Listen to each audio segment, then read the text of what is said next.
and gentlemen, welcome to the 100th anniversary celebration of Kirkwall Amateur Operatic Society.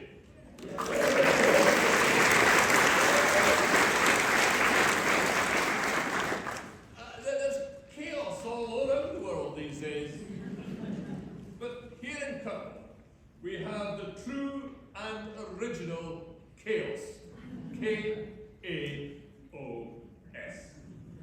And it's here, right now, that we highlight the genius of W.S. Gilbert and Arthur Sullivan, who have a disturbing tendency to put into perspective the upside-downness of modern life.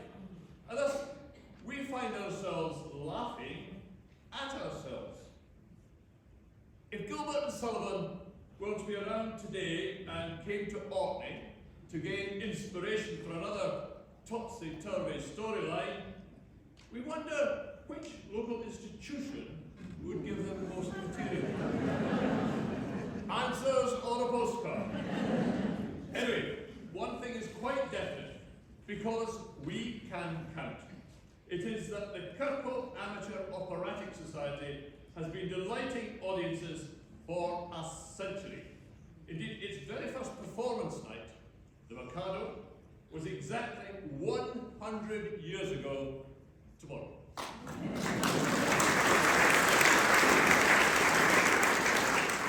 Pinafore's premiere in London was in 1878, but it was first staged in Kirkwall on the 16th of May, 1927. It was the third Chaos production, and again in 1939, 1955, and 1987.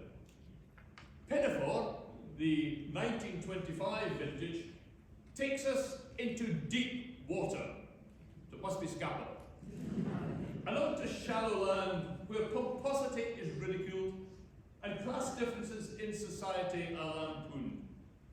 And as we laugh at it all, we're dreaming that we now live in a far more equality-based world. Well, say no more. So we now invite you to join the crew of the good ship HMS Pinafore with this 100-year-old operatic society as it navigates again this tongue-in-cheek story from the inimitable genius of G&S. So sit back and enjoy some memories of the last 100 years of chaos.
reshaped commercial theatre and still sends up the English class system mercilessly, and probably quite rightly so.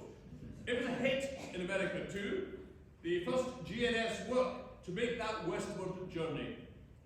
What Gilbert Sullivan would make of that place now is anyone's guess. But surely they would have found fertile ground for yet another classic. HMS Pinafore is a ship of the Queen's Navy, moored in Portsmouth.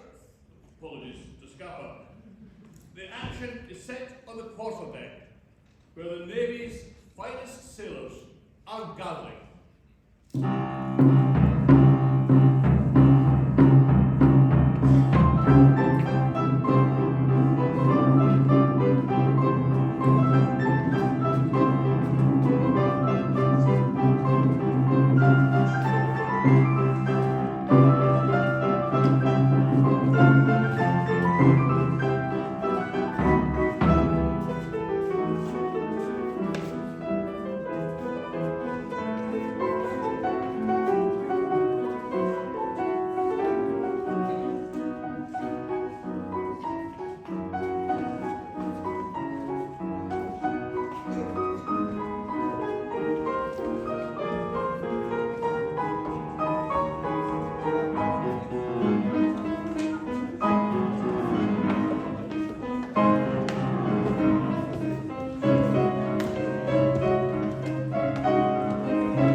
And advertises her goods in song.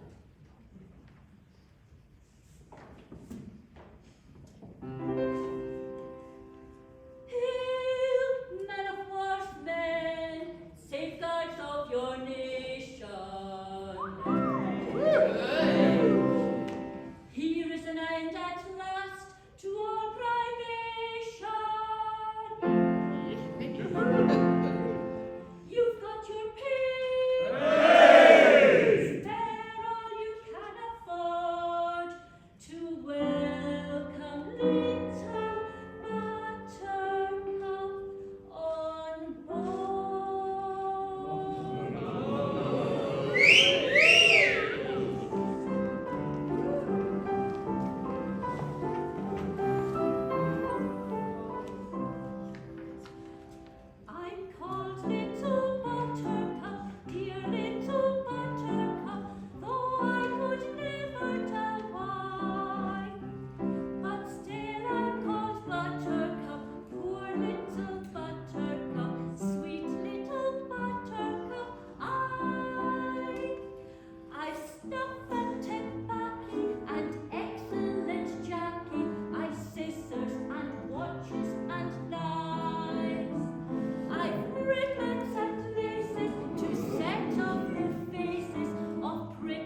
as the rosiest, the roundest, and the reddest beauty in all Spithead.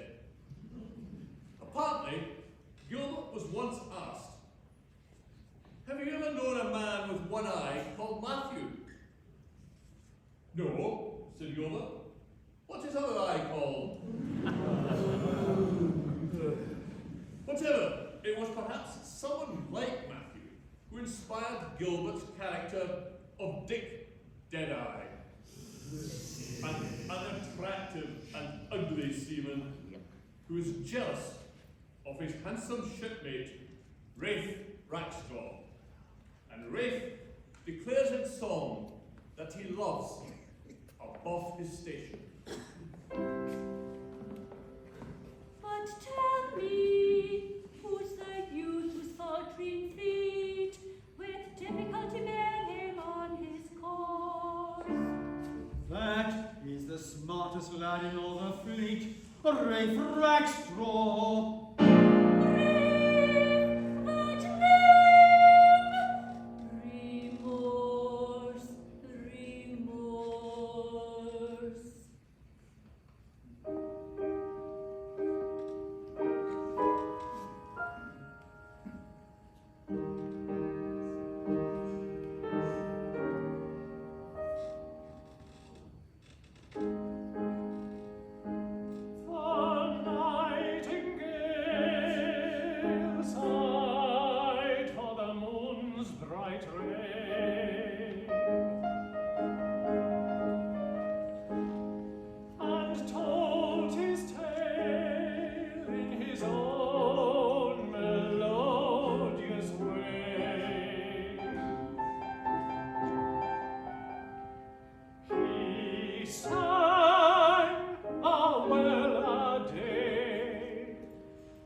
Josephine.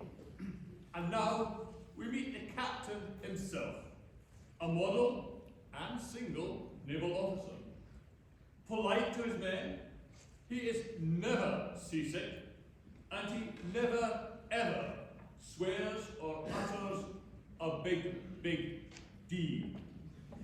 Well, hardly ever.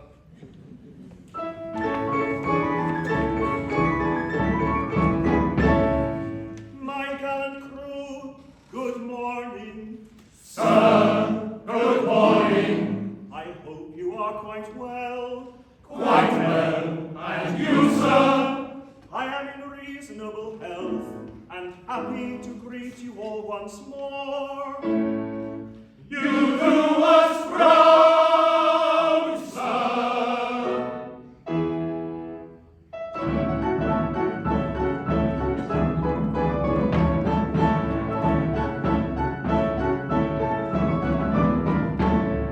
I am the captain of the Pinafore, And the right good captain too. You're very, very good, and be it understood, I command a right good crew. We're very, very good, and be it understood, he commands a right good crew. Though related to a peer, I can hand, reef, and steer, or ship a salvagee. I'm never known to quail at the fury of a gale, and I'm never, never sick at sea. Was never, No, never, was never. hardly ever. He's hardly ever sink at sea. Then give 3 cheers and 1 cheer more for the hardy captain of the Pinafore. Then give 3 cheers and 1 cheer more for the captain of the Pinafore.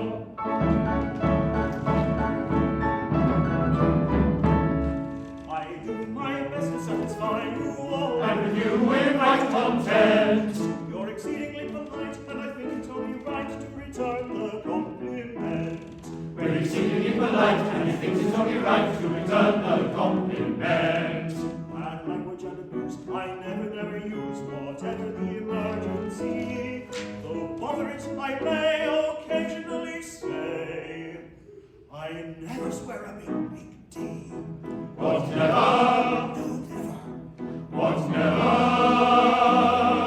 hardly ever. Hardly ever swears a big, big D. They give 3 cheers and 1 cheer more for the well-bred captain of the Pinafore. They give 3 cheers and 1 cheer more for the captain of the Pinafore.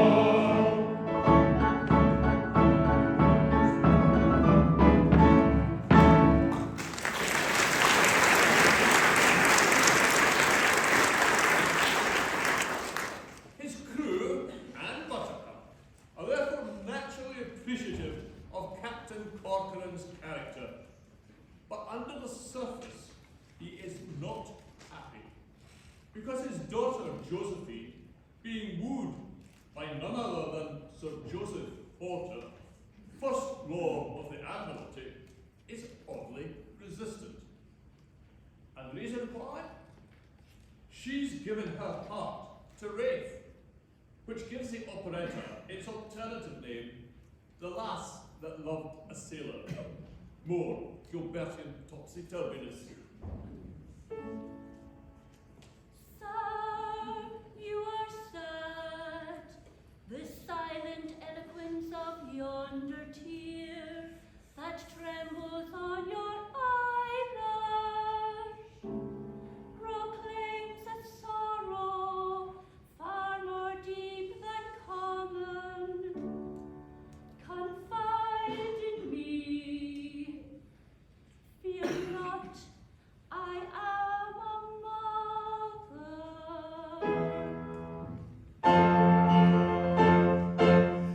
Yes, little Buttercup, I'm sad and sorry.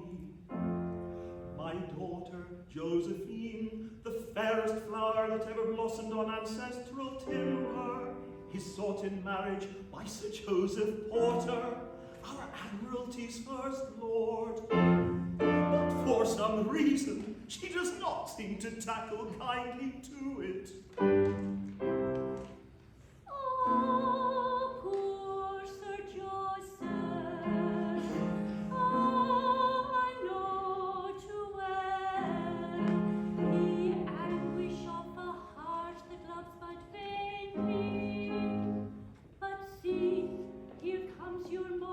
attractive daughter, I go, farewell.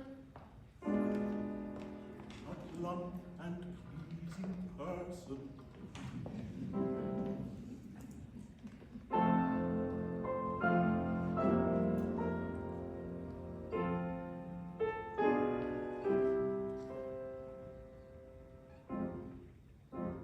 Sorry her lot who loves to help. Give it a heart that hopes but vainly. Sad are the sighs that hold the spell, uttered by eyes that speak too plainly. Sorry her lot who loves to well. Heavy the heart that hopes but vainly. Heavy the sorrow that bows the hand. When love is alive and hope is dead. When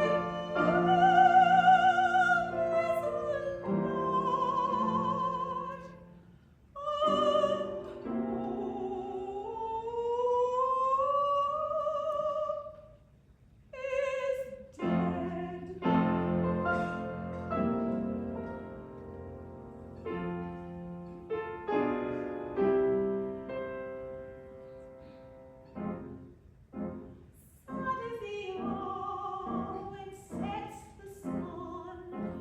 Dark is the night to us for daughters. When to the ark the weary one flies from the empty waste of waters. Sad is the hour when sets the sun. Dark is the night to us for daughters. Heavy the sorrow that bows the hand. When love is alive and hope is dead. When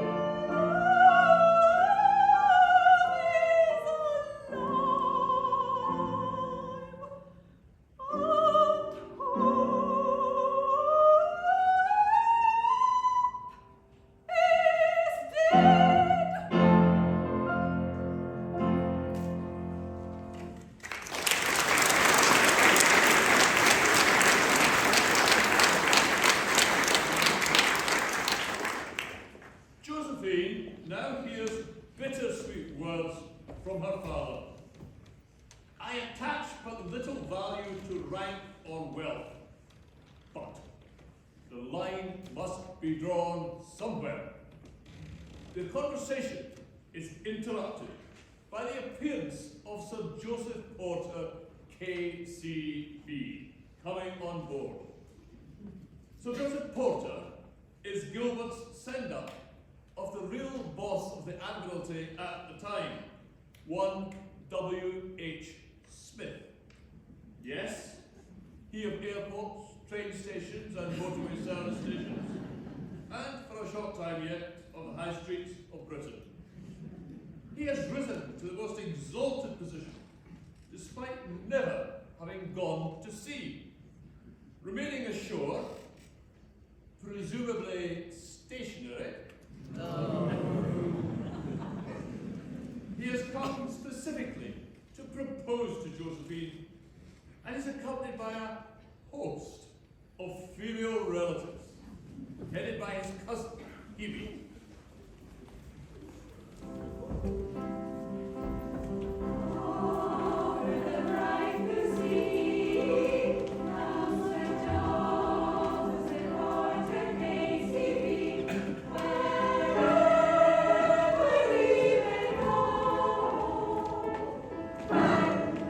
The man that conquers all.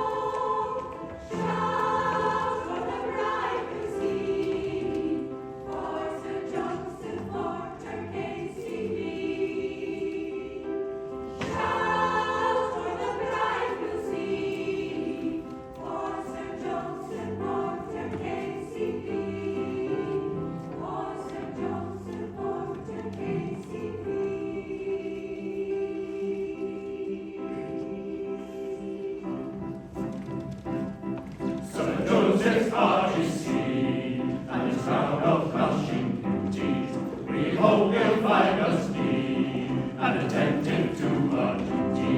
We sail the ocean blue, and saucy ships of beauty. We're sober men and true, and attentive to our duty. Sober men and true. We're smart and sober men, and quite devoid of fear. In all the royal end, none not so smart as we are.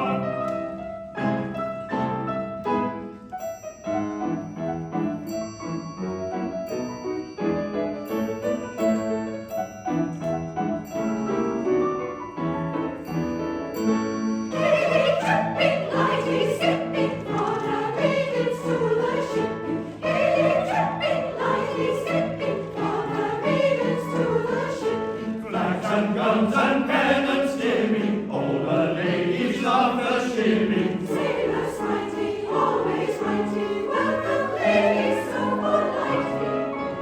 Ladies look and smile so brightly, sailors welcome most politely, welcome most politely. Sailors righty, always righty, welcome ladies so politely.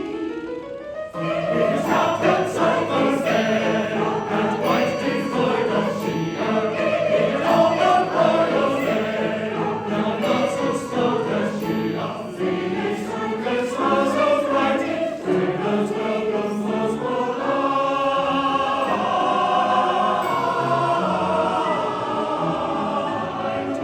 Most politely.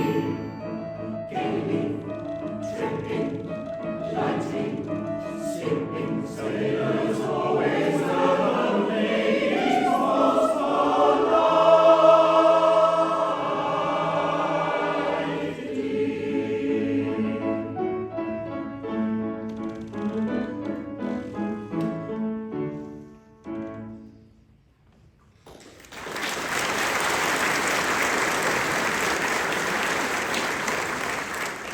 Now give three cheers, I'll lead the way.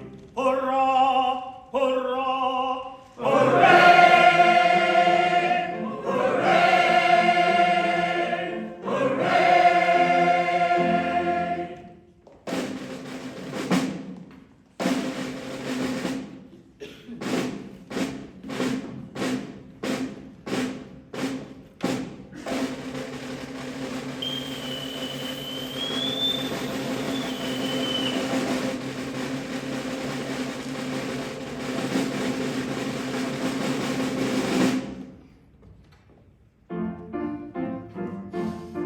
I am the monarch of the sea, the ruler of the Queen's Navy, whose praises bring to lovely chance. We are his sisters and his cousins and his aunts. And they are his sisters and his cousins and his aunts, his sisters and his cousins and his aunts. When at anchor here I ride, my bosom swells with pride, and I snap my fingers at the foeman's taunts. So do his sisters and his cousins and his aunts. And so do his sisters and his cousins and his aunts, his sisters and his cousins and his aunts. And when the breezes blow, I generally go below and seek the seclusion that a cabin grants. And so do his sisters and his cousins and his aunts. And so do his sisters and his cousins and his aunts. And so do his sisters and his cousins and his aunts, his sisters and his cousins, who he reckons up by dozens and his aunts.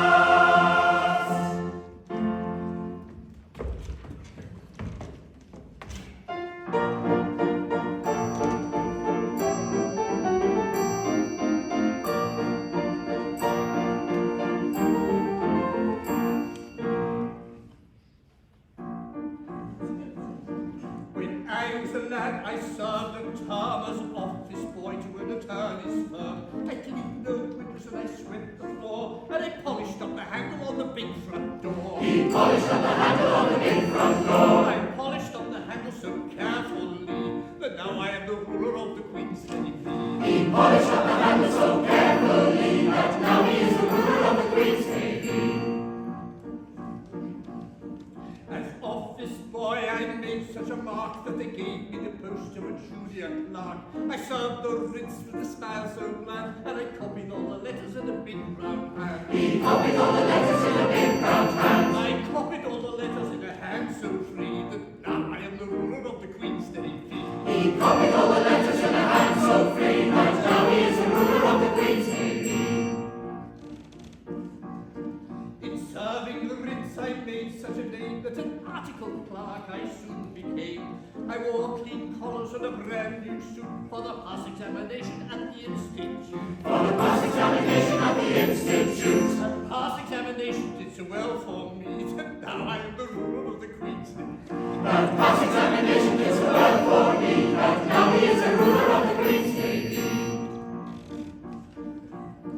Of legal knowledge I acquired such a grip that they took me into the partnership, and the junior partnership, I ween, was the only ship I ever had seen. Was the only ship he ever had seen. But that kind of ship so suited me that now I am the ruler of the Queen's Navy. But that kind of ship so suited me that now he is the ruler of the Queen's Navy. I grew so rich that I was sent by pocket borough into Parliament. I always voted at my party's call, and I never thought of thinking for myself at all. He never thought of thinking for himself at all. I thought so little they rewarded me by making me of the Queen's Navy. He thought so little they rewarded me by making him the ruler of the Queen's Navy. Now, lads, when all whoever you may be, if you want to rise to the top of the tree, if your soul isn't fettered to an office spoon, be careful to be guided by this golden rule. Be careful to be guided by this golden rule. Stick close to your desks and never go to sea. And you all may be rulers of the Queen's Navy. Stick close to your desk and never go to sea, and you all may be rulers of the Queen's Navy.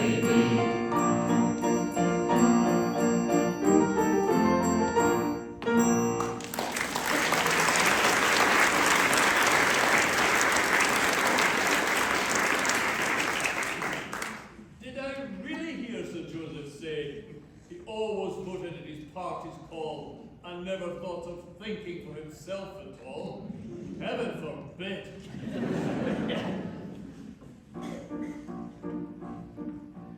Pinafore takes us back a while when chaos did a lot of G&S in style, and this performance seems to be the best way to celebrate the century. The best way to celebrate the century. I say to you now, hey Jim lad, you're the very best orator that we could have had. I say to you now, hey Jim lad, you're the very best orator that we could have had.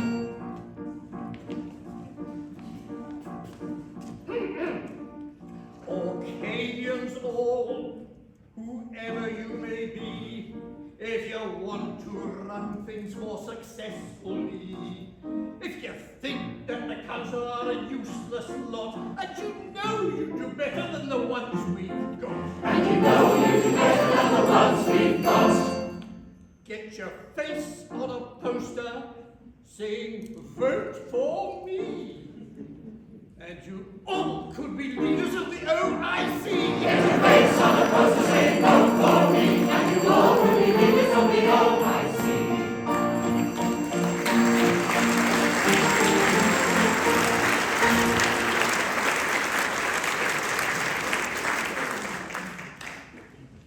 Sir Joseph, however, particularly wants to know if the captain is indeed polite, treats his crew kindly, and utters no strong language or profanities.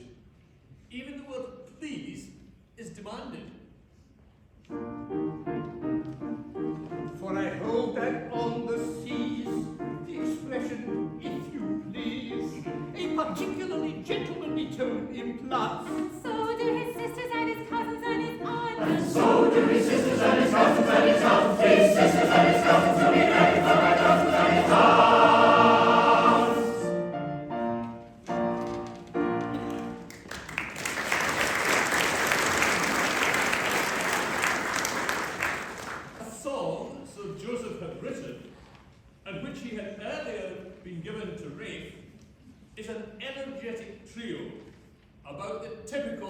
British tar.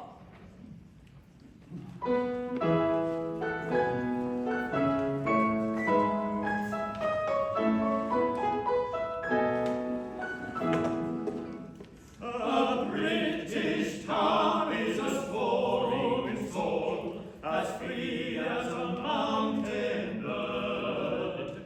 His energetic fist should be ready to resist a dictatorial word. His nose should pant, his lips should turn, his cheek should flame, and his brow should burn, his bosom should heave, and his heart should glow, and his fist be ever ready for a knock. His nose should pant, and his lip should curl, his cheek should flame, and his mouth should blow, his bosom should heave, and his heart should glow, and his fist be ever ready for a knock-down blow.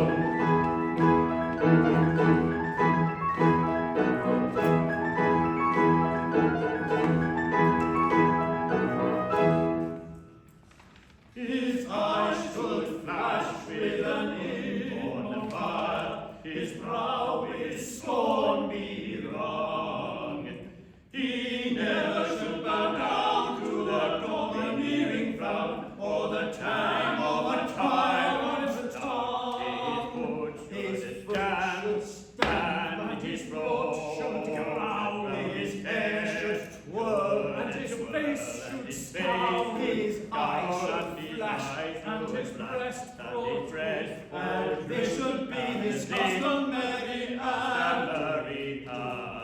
his foot should stand, and his foot should growl, his hair should twirl, and his face should scowl, his eyes should flash, and his breast grow full, and this should be his customary attitude. His attitude, his attitude, his attitude.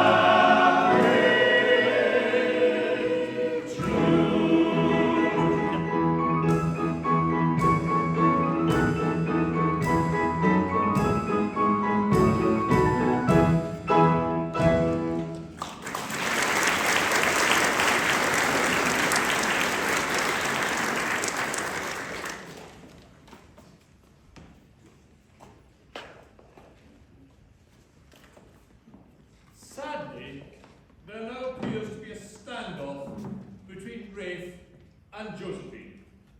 Rafe strongly professes his love for Josephine, but Josephine is conflicted.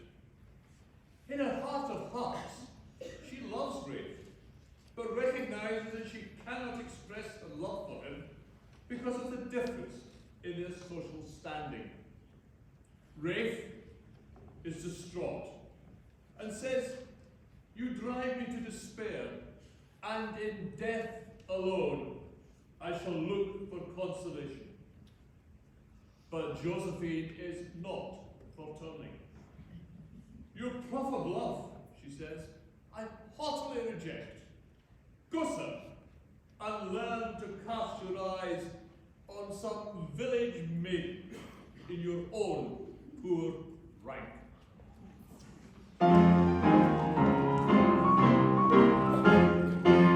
Refrain, audacious time, you're so oppressing.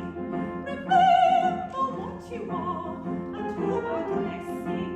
Refrain, audacious time, you're so oppressing. Remember what you are, and whom addressing. Refrain, audacious time, remember what you are.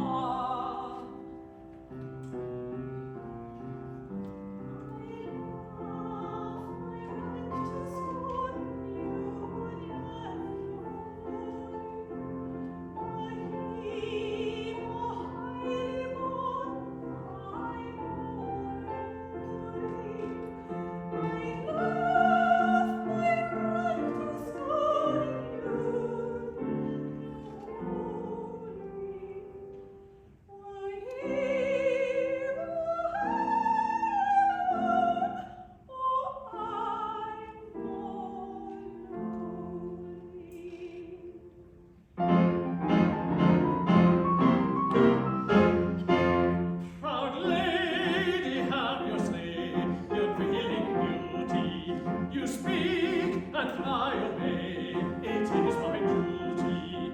I am the lowly star who rules the water, and you, proud lady, are my captain's daughter. Proud lady, have your way. You speak, and I obey. My heart with anguish torn goes down before her. She laughs my love to scorn, yet I adore her. My heart with anguish torn goes down before her. She laughs my love to scorn, yet I adore her. King, audacious star, your suit for praising. Our lady, have your way, unfeeling beauty. My heart with anguish torn bows down before her. She laughs my love to scorn, yet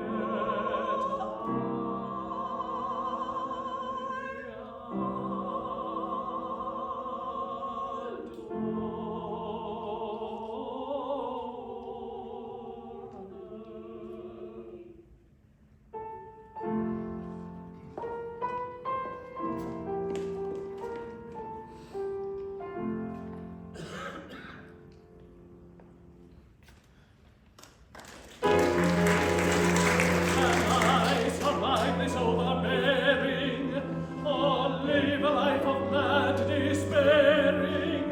My prophet love despised, rejected.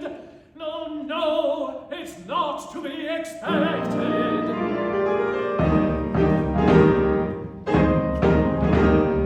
Messmates ahoy, come here, come here.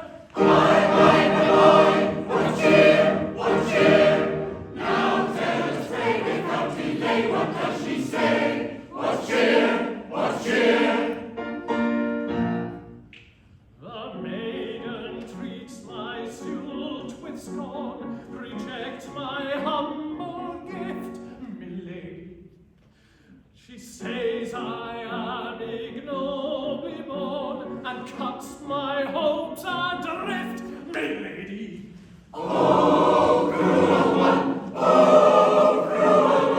She's run to suit. Ho, ho, ho, ho. I told you so. I told you so. Shall we submit? Are we mistakes? Love comes alike to high and low. Return the sailors, rule the waves, and shall we suit to insults? No, no. You must submit, you are but slaves, a lady she. Ho, ho, ho, ho. You lonely toilers of the waves, she's burned you all. I told you so. Shall we submit? Are we mistakes? Shall we submit? Are we mistakes? Love comes alike to high and low. Return the sailors, rule the waves, and shall we suit to insults? I told you so. My friends, my leave of life I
captain ever did will be extremely down upon the wicked men who are employed to make his Josephine less coy in many various ways. Unless I'm wrong, will be extremely the wicked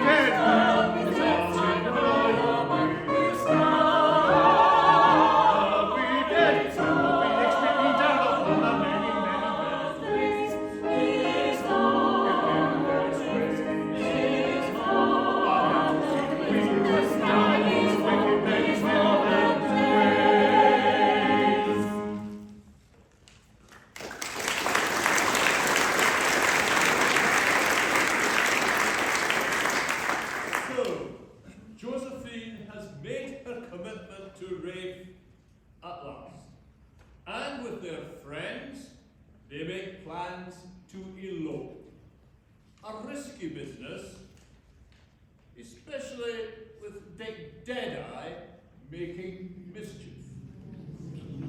This very night with bated breath and muffled oar, without a light as still as death, We'll steal ashore. a clergyman Shall make us one at 10:30. and then we can return for none. Can art then This very night with bated breath and muffled oar, without a light as still as death, we'll steal ashore. A clergyman shall make us one at 10:30, and then they can return for none. Can art then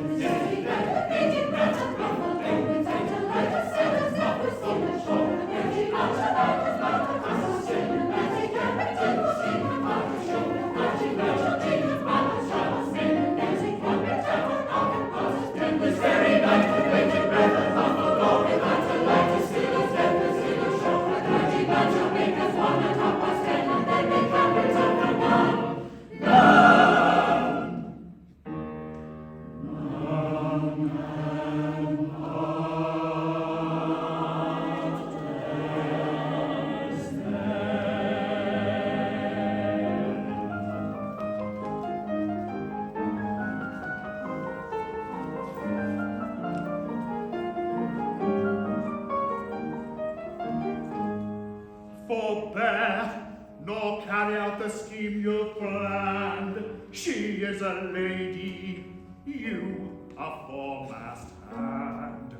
Remember, she's your gallant captain's daughter, and you, the meanest slave that crawls the water.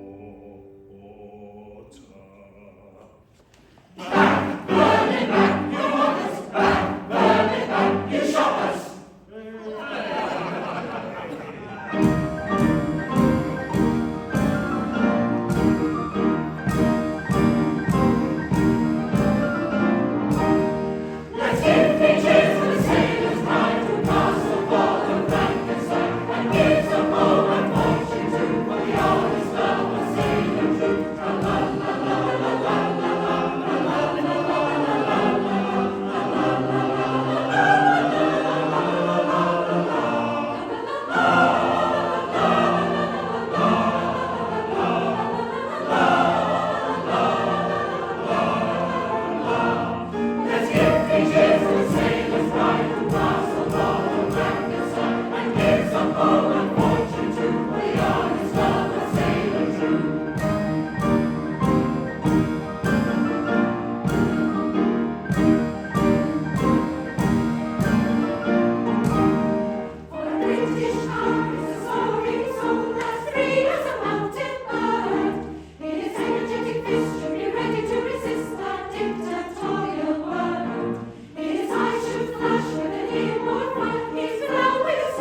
long down low. His butcher's scowl, his butcher's growl, his patient growl, his patient scowl, his passion, passion, his desperate too, and wishing his customary attitude, his eyes, his attitude, his face, his attitude, his eyes, his customary attitude, his eyes, his attitude, his face, his attitude, his eyes.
that in the cafe.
Yucky kind of color.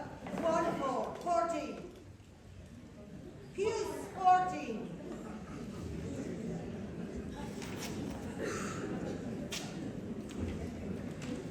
Next up is yellow. Yellow 520. Yellow 520. And this is for a bottle of wine. Okay. Orange next. This is for a book and some coasters. Orange 938. 938. Puce again. Bubble bath and a diary. So you can sit in the bath reading, writing your diary. Puce 848. 848.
1.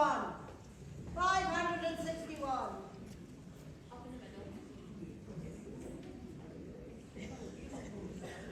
Yeah. And this is a book. And if you like me and like to eat while you're reading, there's some nice sweet nibbles to go with it. It's Pink 320. Pink 320.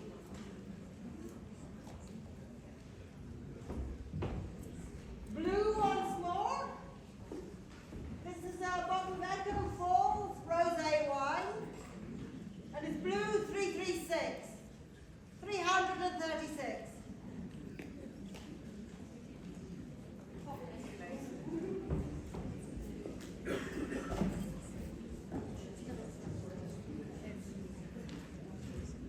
Nice wine, I'm told. Amicale? Something to do with frames, probably, amicale. And it's green 32. 32.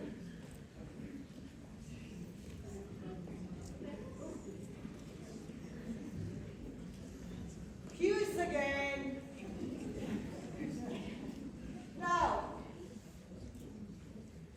this wine is called 19 Crimes. So we've put a bottle of Lynx with it because he got clean away. Oh. And it's Hughes 674.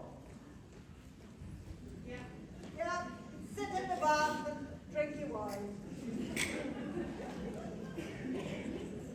This one is called El Bombero or El Bombero, we're not quite sure. It's a product of Spain anyway. And it's green 17. Green 17.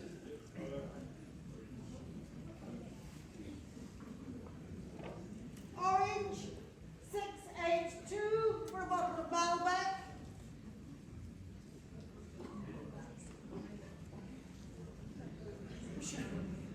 Pink 923 for a large bottle of Charlemagne, which is maybe not as good as champagne, but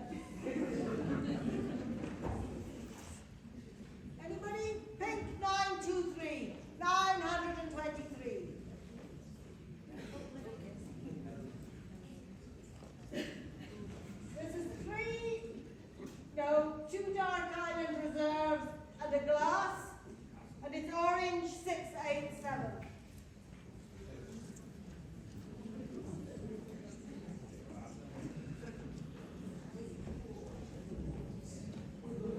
Green again, and this is just a plain old bottle of wine.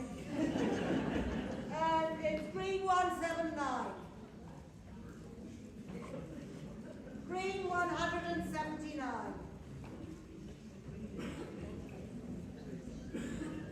And the last prize of all, the prize, is a bottle of Scapa, 10-year-old Scapa, and it's yellow 647.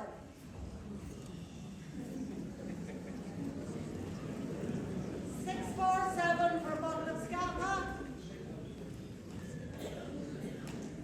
I might have to take it home myself.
resumes the following night, still on the quarterdeck of Pinafore, where Captain Corcoran, like any father of a lovesick daughter, finds help in taking up his mandolin and singing to the moon. He wonders why everything is at sixes or at sevens, and why things don't work out as normal.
Sentimentally at the captain, wondering why he is so sad, and saying to herself, if he only knew my secret. For his part, the captain realizes that if the world was as it should be, he would be very much drawn to Buttercup. But things are seldom what they seem, and Buttercup warns him, there's a change in store for you.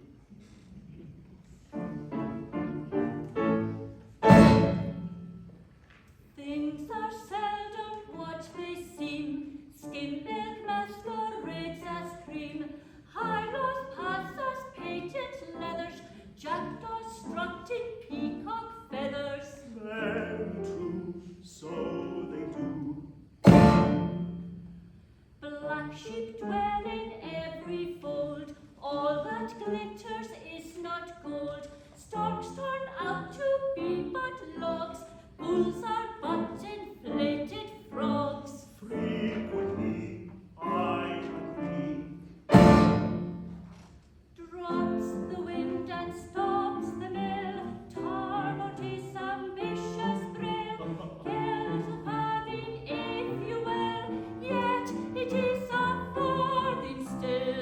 yes, I know that is so. Though to catch your drift I'm striving, it is shady, it is shady. I don't see at what you're driving, Mystic Lady, Mystic Lady. For convictions are me stealing, that the Mystic Lady is dealing in oracular revealing. Yes, I know That is so. though I'm anything but clever, I could talk like that forever. Once a cat was killed by care, none but brave deserve the fair. Very true, so they do. A wink is often good as nod, spoils the child who spares the rod. Thirsty lambs run foxy dangers, dogs are found in many mangers. Frequently, I agree. Paw of cat, the chestnut snatches, ornate garments show new patches. Only count the chick that hatches, men are grown-up cat she catches. Yes, I know that is so. Though to catch my drift he's striving, I'll dissemble, I'll dissemble. When he sees at what I'm driving, let him tremble, let him tremble.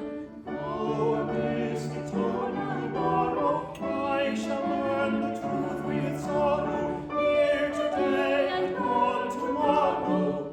Yes, I know. That is so. Oh, a mystic tone you borrow, I shall learn the truth with sorrow, here today and gone tomorrow. Yes, I know. That is so.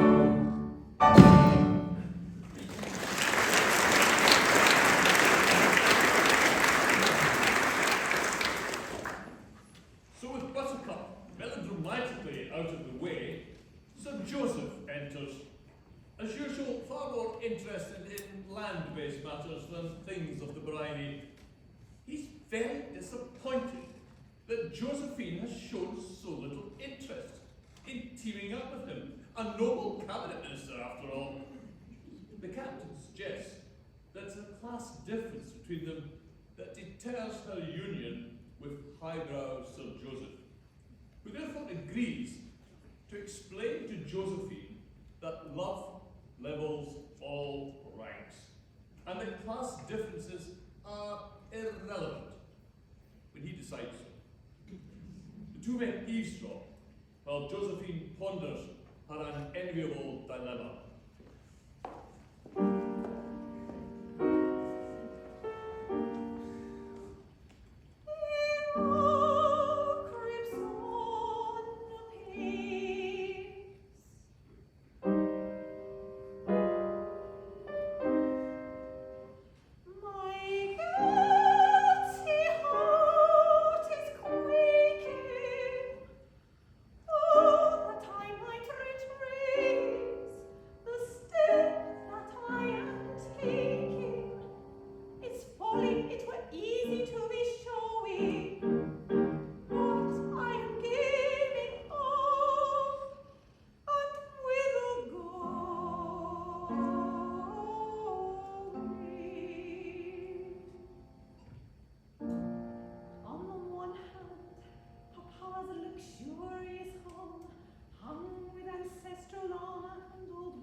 With one cracked looking glass to see your face in,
confirming to her that love levels all ranks, but is unaware that in doing so, he has been pleading his rival's cause.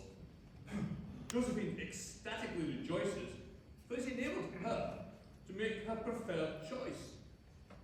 Her father and Sir Joseph are equally delighted, but for the wrong reasons.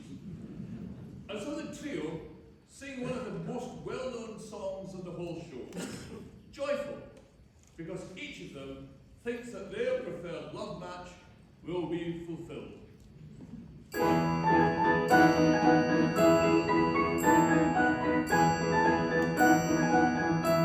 Never mind, though I had wherefore love can never rank, and therefore, though his lordship's station's mighty, though his wonders be his brain, though her tastes are mean and flighty, and her fortune poor and plain. Ring the merry bells, and she rent the air with golden wine, for the union of his lordship with a humble captain's child, Or a humble captain's daughter, Or a gallant captain's daughter, and the lord who rules the water. and a tongue loves the meter. let the air with joy be laden, ring with songs the air above, for the union of a maiden with the man who was her love.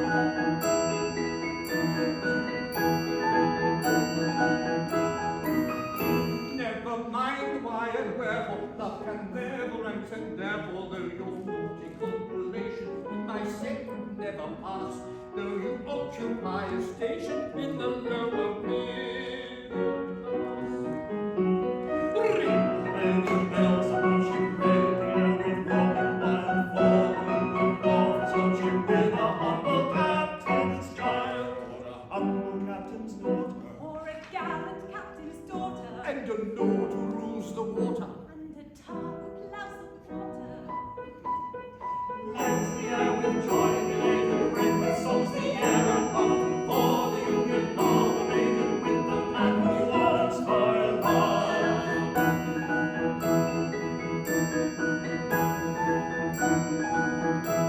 Never mind the why and wherefore, love can never rank, and therefore I admit the jurisdiction in having made your heart. You have carried their conviction to my hesitating heart. Ring the merry bells, and she rent the air with golden wine, for the union of his lordship with a humble captain's child. or a humble captain's daughter, Or a gallant captain's daughter, And a lord who rules the water. and a tongue loves the water. Let the air with joy be laden, Ring the merry bells of worship, for the union of a maiden. for the union of his lordship, ring the with above, for the man who wants her love, ring the with songs above, for the man who was her love.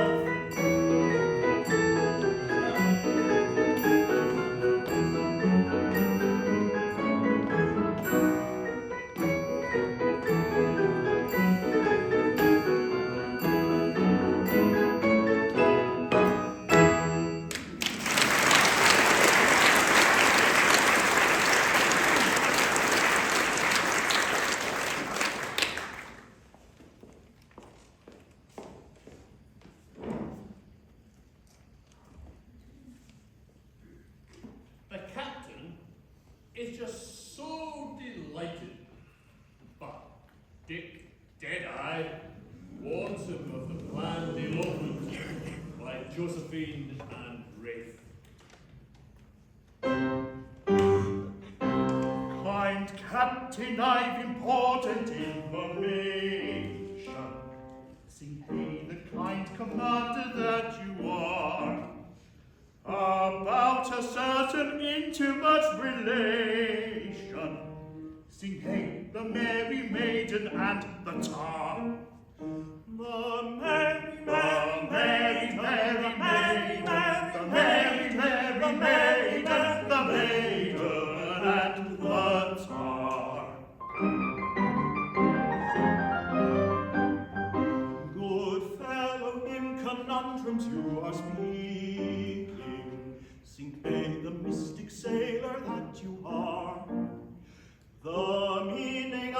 daily seeking. Sing hey, the merry maiden and the tar. The merry, merry, merry, merry, merry, merry, merry, merry, merry, the maiden and the tar. Kind captain, your young lady is a sighing. See, hey, the simple captain that you are, this very night with Rackstraw to be flying. Sing hey, the merry maiden and the tar. The merry, merry, merry, merry, the merry, merry, merry, merry, merry, the maiden and the tar. Good fellow, you have given timely warning. Sing hey, the thoughtful sailor that you are. I'll talk to Master Rackstraw in the morning. Sing hey, the captain, nine-tails and the tar. The merry captain, nine-tails, the merry captain, nine-tails, the merry captain, nine-tails, and the tar.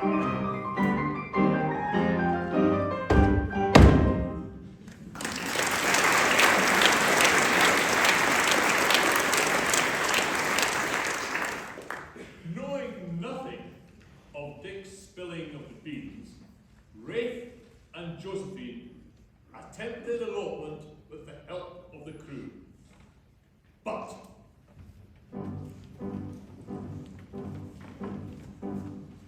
carefully on tiptoes leading, breathing gently as we may. Every step with caution feeling, we will softly steal away. Goodness me, why what was that? Silent be. It was the cat. It was the cat. Right. It was the cat. Pull ashore in fashion steady, high will defray the fair. For the clergyman is ready to unite the happy pair. Goodness me, why what was that? Silent be. Again that cat. It was again that cat. They're right. It was the cat. Every step with caution feeling, they will softly steal away. Every step with caution feeling, we will softly steal away.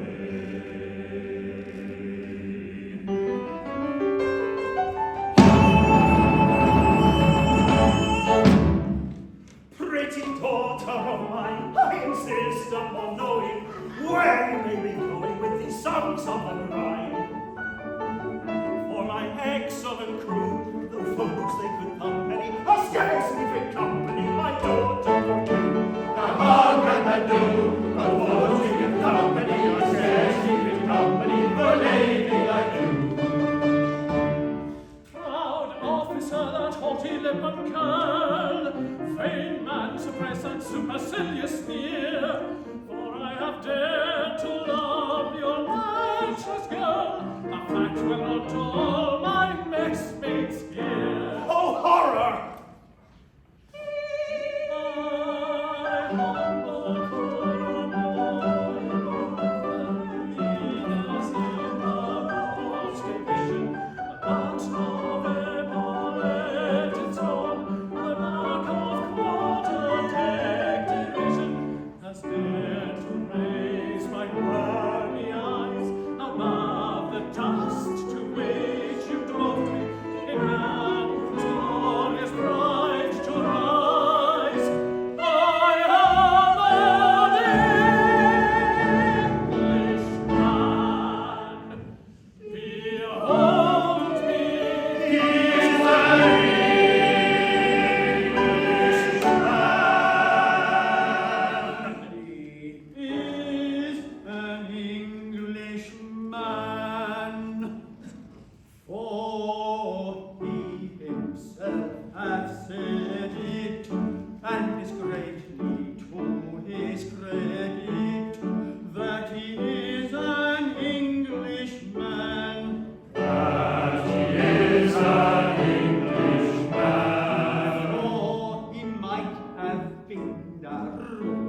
robust riposte suggests not. Indeed, he is so furious at the elopement and not getting his own way that he can't control his speech, and that has consequences. In uttering a reprobation to any British tar, I tried to speak with moderation, but you have gone too far. I'm very sorry to disparage a humble foremost lad, but to seek your captain's child in marriage, why, Danny, it's too bad. Oh, yes, Danny, it's too bad. Oh, yes, Danny, it's too bad.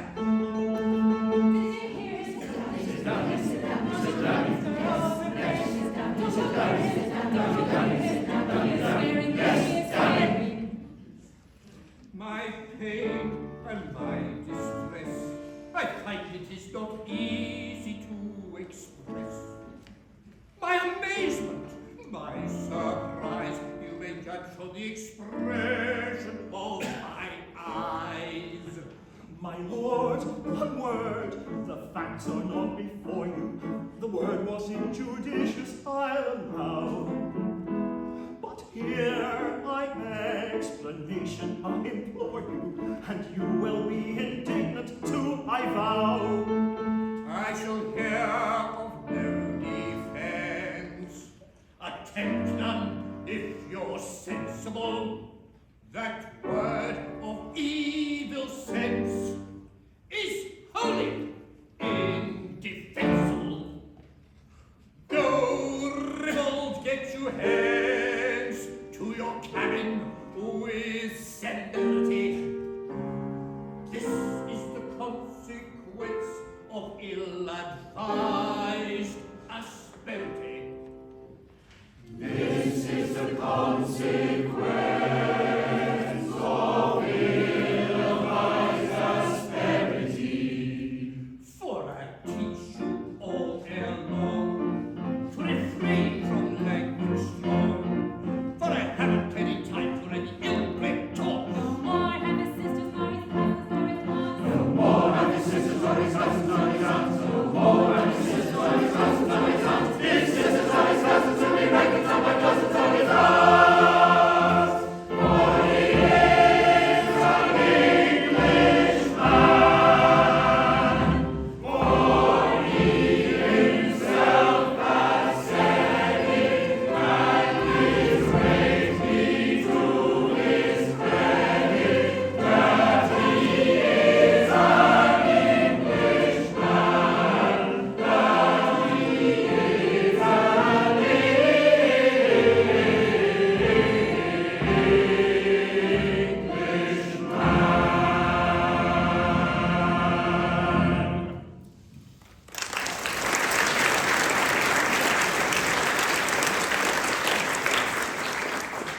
So Joseph can't understand why his captain has forgotten about good manners, and so sends the captain to his cabin in disgrace.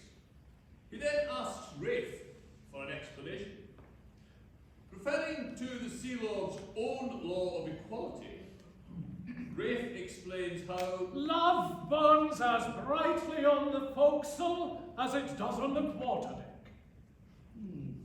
and that Josephine is the fairest girl he has ever seen. Her appearance and fond embrace of Rafe caused Sir Joseph to demand that Rafe be taken in chains to the dungeon.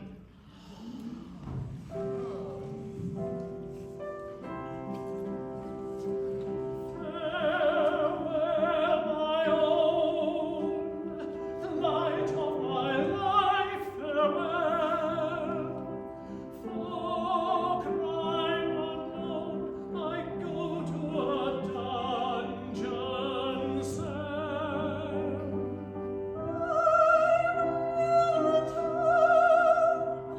In the meantime,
and she's no option but to blurt out her dreadful secret to which she alluded earlier.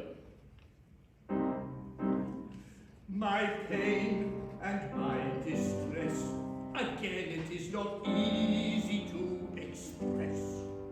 My amazement, my surprise, you may learn from the expression of my eyes. How terrible the aspect of his eyes! Hold! Ere upon your laws you lay much stress, a long concealed crime I would confess.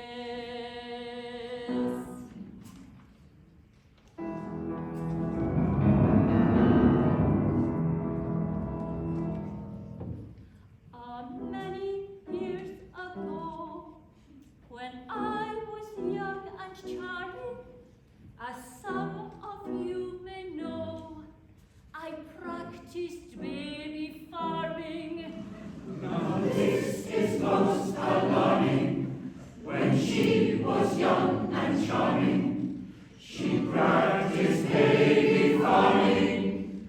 How many years ago? Two tender babes I nursed. One was of low condition, the other upper crust, a regular patrician. Now this is the position. One was of low condition, the other a patrician. How many years ago?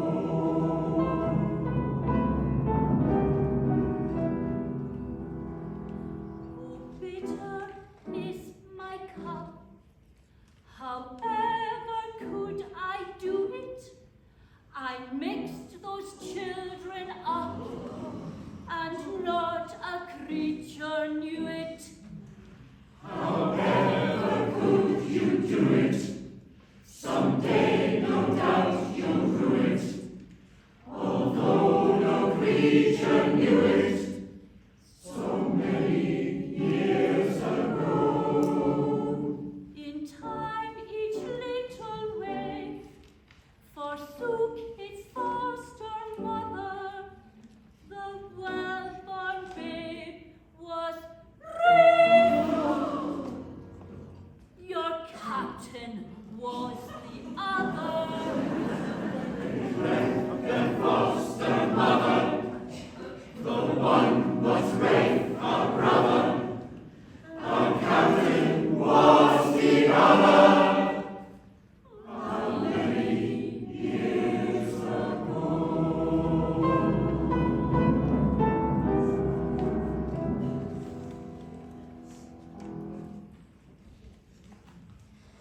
Buttercup's confession opens the door to a climactic resolution to the whole story. Rafe and Josephine are delighted. The ex-captain and Buttercup are united.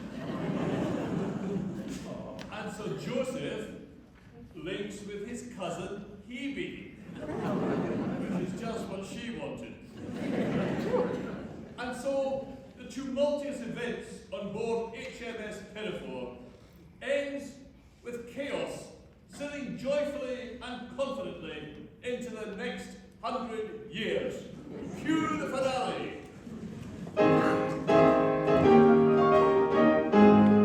Oh, joy of rapture and voicing, the clouded sky is now serving. The God of day, the arm of love, has hung his ensign high above. The sky is all ablaze with glowing water and love and song. It is the earth above. And if he finds the maiden caught,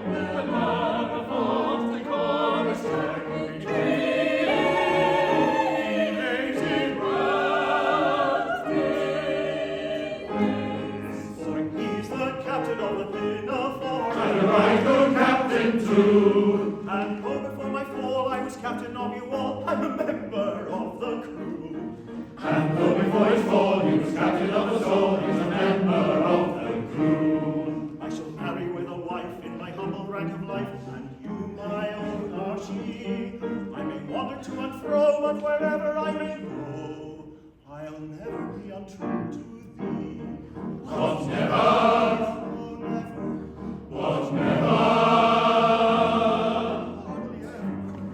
Can we ever be untrue to thee? Then give 3 cheers and 1 cheer more for the fallen captain of the Pinafore. We give 3 cheers and 1 cheer more for the captain of the Pinafore. For in love's little buttercup, dear little buttercup, though I could never tell why, but still he loves buttercup, poor little buttercup, sweet little buttercup, I. For he loves little buttercup, dear little buttercup, though I could never tell why. But still he loves buttercup, dear little buttercup, sweet little buttercup, I. I'm the monster of the sea, and when I marry thee, I'll be true to the devotion that my love implants. Say goodbye to your sisters and your cousins and your aunts, especially your cousins whom you reckon on by dozens. Say Goodbye to your sisters and your cousins and your aunts, especially your cousins whom you reckon on my cousins and your aunts. For he is an Englishman, for he himself has said it, and it's greatly to his credit that he is an Englishman, that he is an Englishman.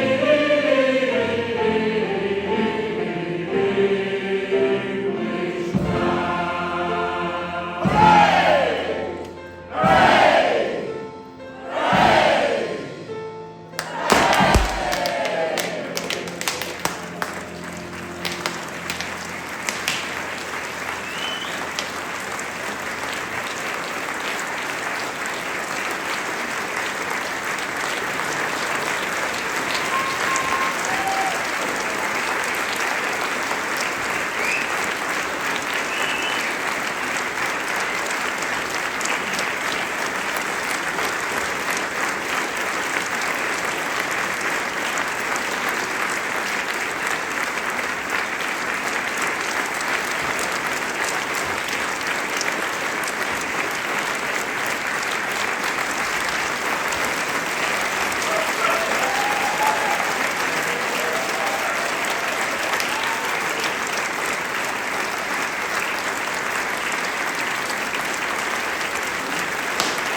Thank you very much, ladies and gentlemen. I've had the honour to be president of Chaos in this, our 100th anniversary year. 100 years old, doesn't feel that long. So I just want to say a big round of thanks for everyone for coming, but we'd like to present some flowers to people the show wouldn't have happened without. To our musical director, Glenys Hughes.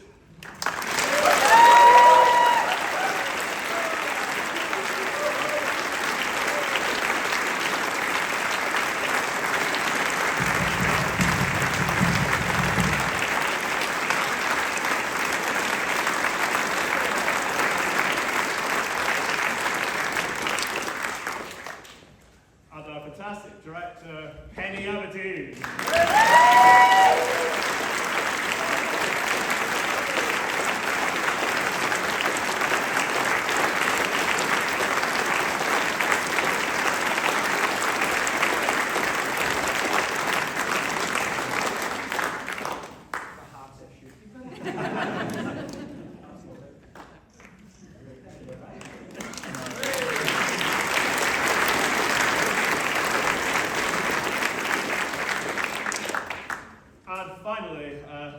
longer. We've a special guest up tonight. Chaos is a member of the National Operatic Drum Association who supported us for many, many years. And our regional rep, Douglas Clark, is here tonight to present the society with our 100th anniversary certificate.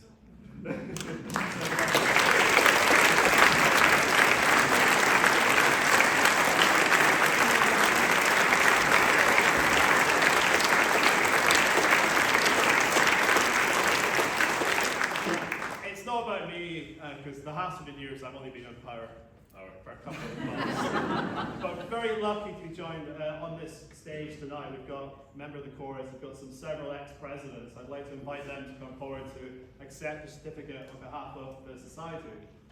So Katrina,